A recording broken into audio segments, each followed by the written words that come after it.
up, YouTube? Erod212 here, and today I want to talk about upgrading your collection. What should you be doing?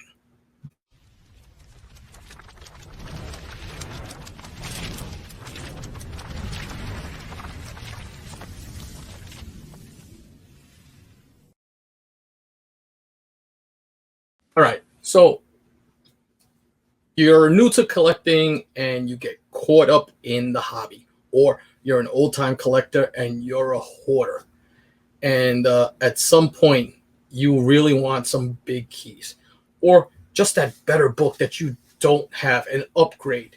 How do you go about doing this?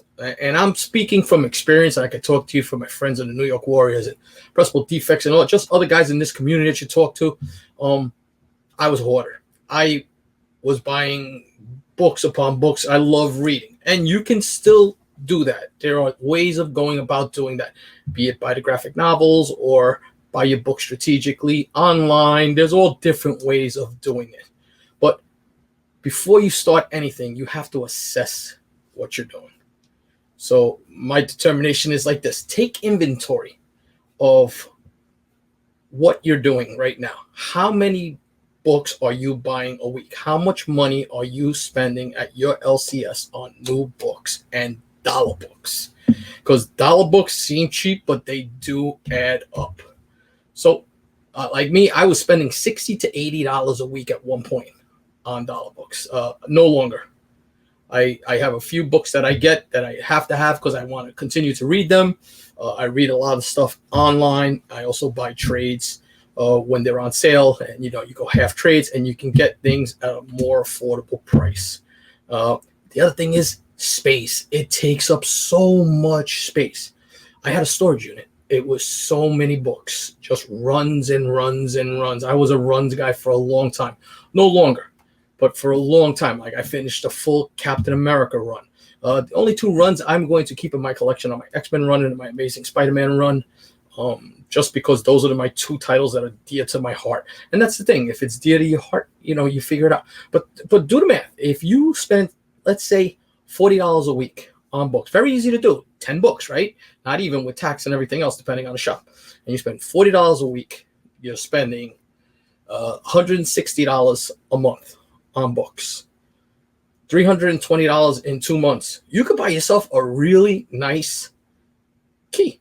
A good book that probably is going to maintain its value, will mean more to you than that run of books that you've just bought because everybody else is buying it and buying the hot spec book. You have to be careful with that game too, because that can get really, really expensive, and you're sitting on books that sometimes don't turn into profit. Look at your LCS. How many dollar books and books do they blow out that's just been sitting there? And they buy collections of people. Just think about a person who does it, So what I would do is I would set a goal. Try and figure out, hey, I want to get this book. How am I going to get this book? All right. And I did a series a while back called Road to a Key, where I showed how I would go to cons and eBay and buy books, and then try and maximize those books by pressing them. If they needed to be graded, getting them graded, and selling them for a profit to buy a bigger book. Unfortunately, I got a little derailed on that, but I'm going to bring that back, and we'll talk a little bit more about that today. But talking about that, grading is such an important thing. You guys have got to practice your grading skills. There are so many good keys. This is one that I swear by. And the Overstreet Guide to Grading Comics. This has so many examples in here, and it will show you what a 9.6 looks like. Let me just, because those are pretty easy to do, but I always find that mid-grade book is the hardest grade to grade. But it'll show you examples of, let's say, a 6.0, right? And it'll go in depth. It'll give you listings. It'll show you examples, both sides of what a 6.0 looks like. And then let me get to the front of it.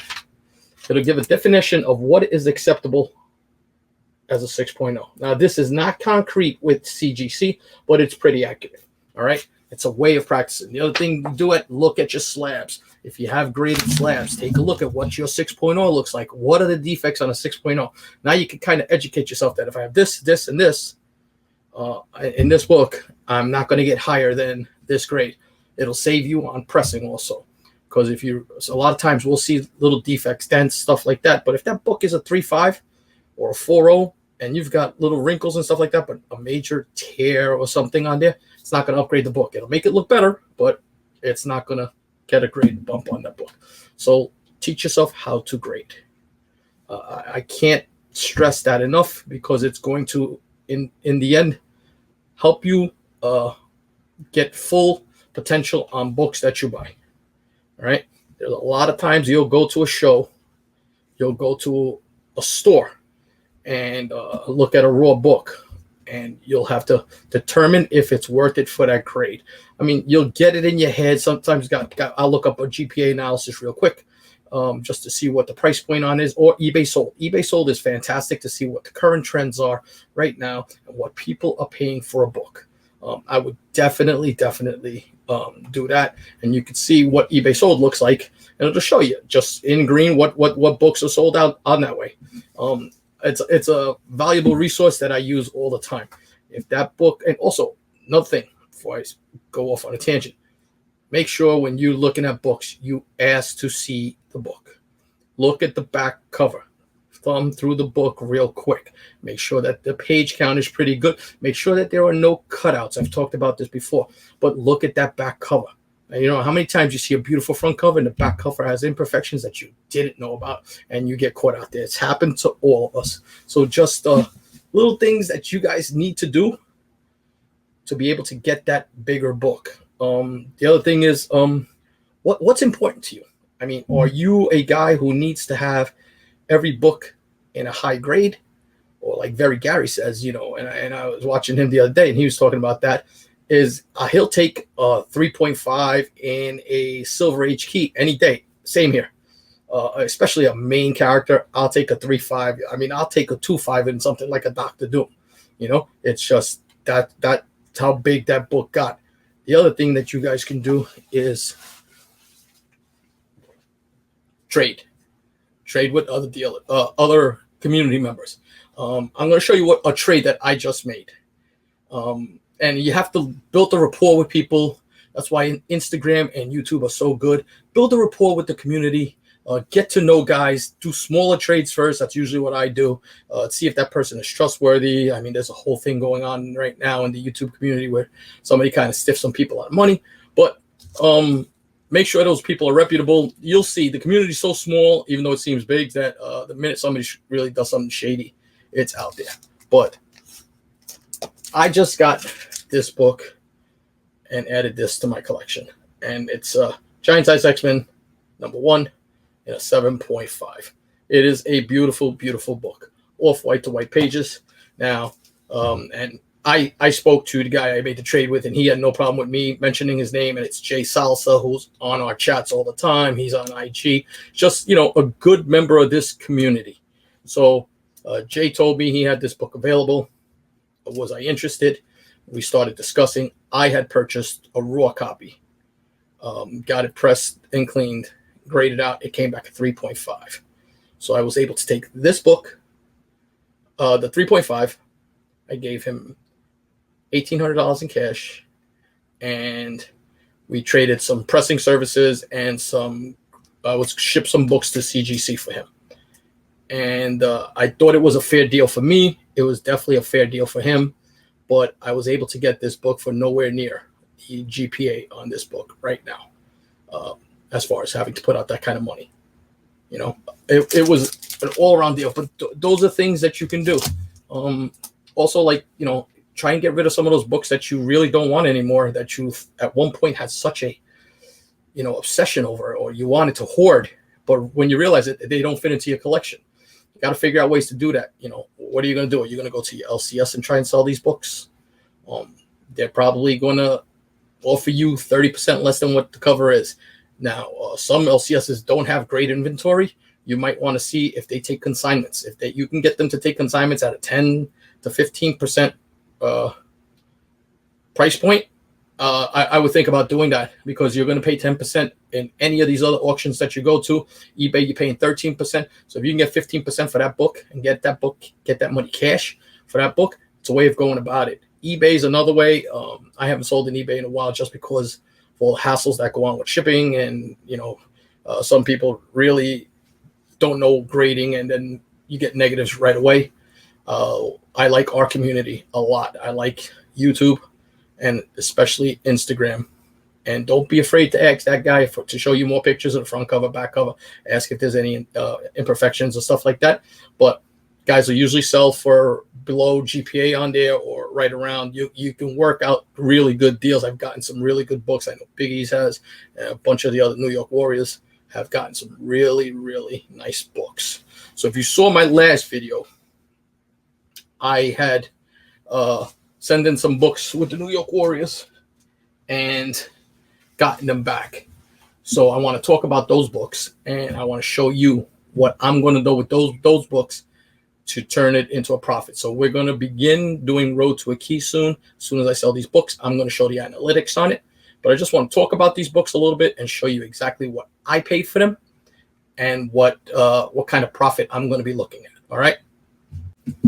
The first book I want to talk about is Marvel, all new Marvel Now .1, the first full appearance of Kamala Khan as Miss Marvel. And that is just a fantastic book. And let's take a look at the numbers. All right, so as you can see, 36 copies of this book have sold for $490. The last sold on this book was $515. Not bad. I purchased this book for $125 at a show, and then I have another $25 into it with shipping and everything else, maybe $30 with shipping, and then you take probably another $15 to $20 with shipping to customer. So that's not a bad profit on that book at all. Next book I want to talk about right now is Darth Vader #3, first appearance of Dr. Aphra. This book I also purchased at that show, actually from the same vendor. And what I did was I bundled them up. I think he wanted 150 a piece, and I was able to get the Marvel .1 and the Dr. Aphra for $250, so $125 a piece. Let's take a look at the numbers on that Dr. Aphra book. All right, so as you can see, 58 copies sold in this book in a 9.6. The 90-day average on it is $251. The last sold was $208. All transparency, I raffled this book off on Instagram for $300 minus the $15 shipping, so about $285. So I made a little bit above GPA on it. So I'm very happy with that book, and I almost doubled my profits on that book. So another good return on investment. And the last book I'm going to talk about is Moon Knight #1, his ongoing solo series, the first time. It's also the origin of Moon Knight. I think it's first Bushmaster, who's rumored to be in the movie. That book also was bought at the same con. So all three of these books were bought at the same con. I paid $30. Guy wanted $40. I got it for $30 because I bundled it with a bigger book. And that book came back a 9.6 also. So I got 3 9.6s. And let's take a look at the GPA on that book. All right, and here we go with the numbers for Moon Knight #1. So again, I paid $30 for this book, and it came back at 9.6. 90-day average is $283 with 82 copies sold. I mean, the rumors about this, the series is developing. Oscar Isaacs is going to play Moon Knight. It's fantastic. I believe Ethan Hawke is in the series, so it's just going to be an all-star cast. The last one sold for $284. Not bad for a $30 investment plus whatever I paid for for CGC. And then once we sell it and ship it and everything else. But once these books are sold, I'm going to show you guys exactly the price point on what I paid initially, the grading cost, the shipping cost. and then what I paid for shipping out to the customer and what it sold for, and the profit that we make on these books. I'm planning on buying a big book this year, but I think I'm going to allow once I decide, I'm going to pick 4 books, and I'm going to let you guys pick which book I buy once I hit that price point. All right, let's shoot for a $5,000 price point, and let's see what kind of book we can turn this into. So the starting number on this is going to be $280. That's what we paid for 3 books. Let's see, once we deduct everything, how much of profit we made. All right. So, just the way that I turn smaller books into bigger books, some thoughts for you guys. Let me know if this is informative, if it helps you out. We've all been there where we want everything and you get that FOMO, and then you realize that you got too much shit and it's time to move some of this stuff and dwindle it down. Be smart about it. Try and profit it all, but also don't try and sell everything at top dollar. Sometimes you can move some stuff more. I just found if I take off 10%, sometimes I get the sale a lot easier and I don't have to sit on that inventory. All right. But until my next video, guys, peace.